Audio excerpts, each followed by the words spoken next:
An historic shakeup in Washington, echoing across the nation. President Trump firing FBI Director James Comey, citing his mishandling of the investigation into Hillary Clinton's emails, but stirring criticism and questions about the FBI's investigation into the Trump campaign's alleged ties with Russia.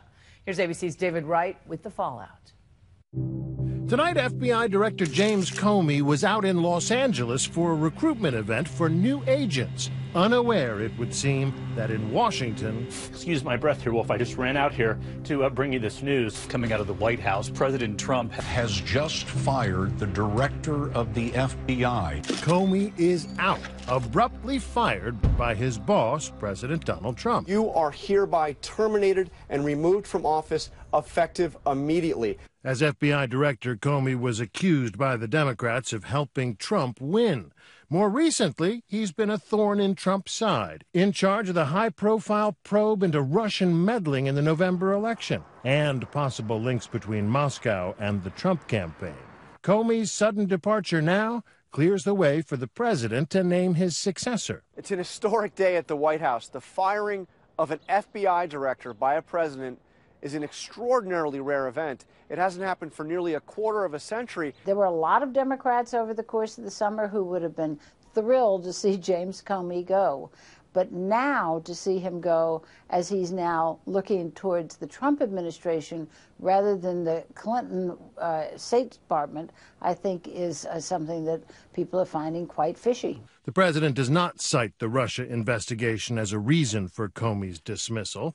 Instead, the White House suggests Comey fell short of FBI standards. Trump called the Bureau one of our nation's most cherished and respected institutions, and today will mark a new beginning for our crown jewel of law enforcement. Trump spokeswoman Kellyanne Conway spoke tonight with CNN's Anderson Cooper. It's not a cover-up. In fact, the president makes very clear in his letter the fact that Mr. Comey, on at least 3 occasions, assured the president that he is not under investigation. This had nothing to do with Russia, as much as somebody must be getting $50 every time the word is said, I'm convinced. Press Secretary Sean Spicer says Trump took the advice of the Deputy Attorney General, Rod Rosenstein. He determined that the FBI director lost his confidence. He forwarded that recommendation to the Attorney General, and the president agreed with it. By all accounts, Comey was taken aback by the news. Caught flat-footed is how one agent described it. He told us the news popped up on the TV screens as Comey was speaking, and suddenly everyone's phones exploded. He was not expecting to be fired. In fact, the FBI director had talked about how he planned to complete his 10-year term, which has more than 6 years left on it. But now he finds himself a man without a job. That bizarre scene at the Los Angeles airport, paparazzi in the sky, recording him about to fly back to Washington. Less than a week ago, Spicer said the president stood by Comey. The president has confidence in the director. Today, he wouldn't repeat that statement, not without checking with his boss. And the last time you spoke about it, you said he did have confidence, but you're not sure to say that again now? Well, I don't, in light of what you're telling me, I don't want to start speaking on behalf of the president without speaking to him first. Over the past few days, Comey has landed himself in yet another controversy over Hillary Clinton's emails, the focus of so much turmoil during the campaign. Will be the truth, the whole truth, and nothing but the truth, so help God. Thank you. Testifying last week before a joint Senate committee, Comey was at pains to explain his reopening of the Clinton email investigation during the final 10 days of the campaign, after a new trove of Clinton's emails turned up on a computer shared by Clinton's top aide, Huma Abedin, and Abedin's disgraced husband, Anthony Weiner. Huma Abedin appears to have had a regular practice of forwarding emails to him. She forwarded hundreds and thousands of emails, some of which contain classified information. Today, the FBI admitted that Comey's testimony was inaccurate, saying only a small number of emails were forwarded by Abedin and that none of the forwarded emails were marked classified. A small number of them, however, contained information that was later deemed classified. Most of the others were emails the FBI had already seen, backed up from Abedin's BlackBerry. Comey's handling of that investigation became a huge source of controversy. First, last July, he angered Republicans by taking the unprecedented step of announcing the investigation was over. We are expressing to justice our view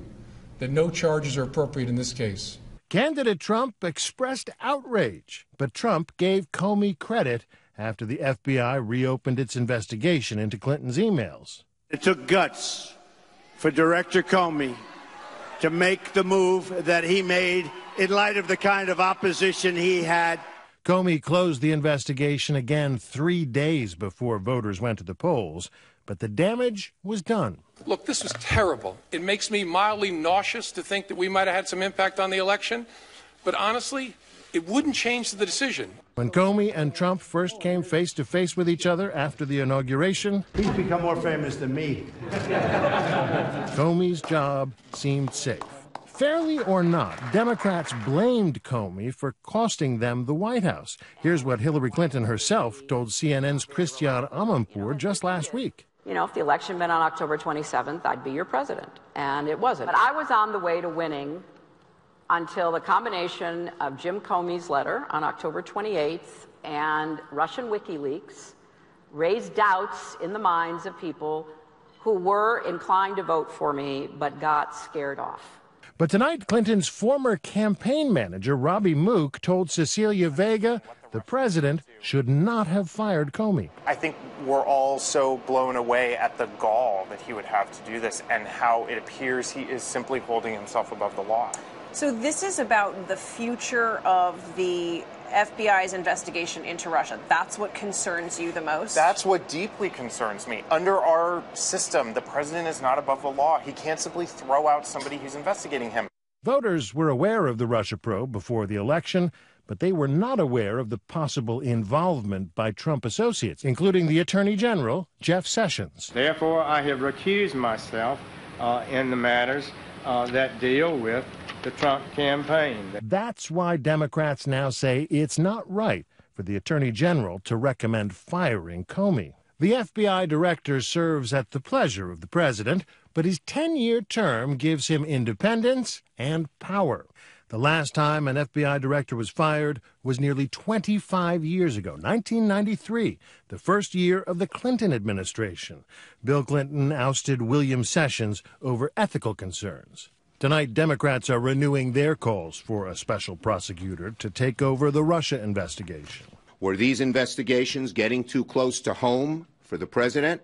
Tonight, the president mocked crying Chuck Schumer for his sudden fondness for Comey. Hashtag drain the swamp. Members of both parties are now calling for a select committee in Congress. I've always believed that we should have a select committee. Other Republicans are falling in line with the president, saying it's his prerogative. I was surprised. I didn't see it coming, but it's a decision the president's made. The rule of law and the chain of command are not necessarily one and the same. I think for most Americans, this is a very puzzling situation.